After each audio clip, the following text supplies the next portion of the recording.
لا اله الا الله، غیر الله تعالی دیگه معبودی بر حق نیست. الملک، الله تعالی شاه است، شاهی حقیقی است، از ازل شاه است، همیشه شاه است.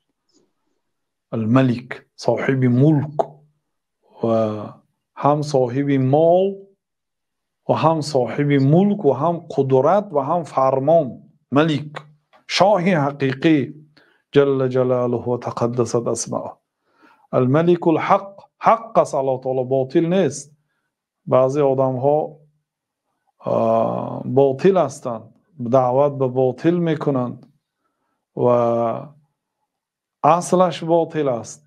الله تعالی حق است، سخنهاش حق است، هستیش حق است، دینش حق است، گفتهاش حق است، جل جلاله و تقدس اسماء. یکی از ناماش حق است، الحق.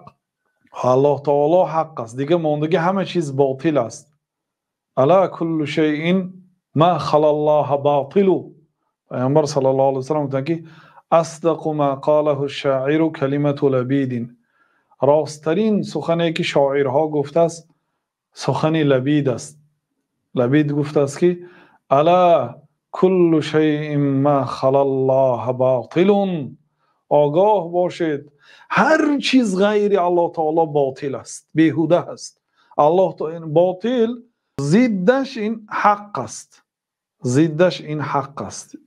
یعنی معنای کلمه حق ضد باطل است، بیهوده نیست. این دنیا بیهوده است، بازی هست. الله تعالی که این حیات دنیا لهو است، بیهودگی هست، لعب، بازی هست. و الله تعالی و عبادت او حق است. حیات آخرت حیات حقیقی است. الحق المبین، الله تعالی بیان کننده حق است و کشاد و روشن از کلمه بیان، واضح، روشن. الله تعالی بیان کننده راه راست است، بیان کننده حق است، جل جلاله و تقدست اسماءه.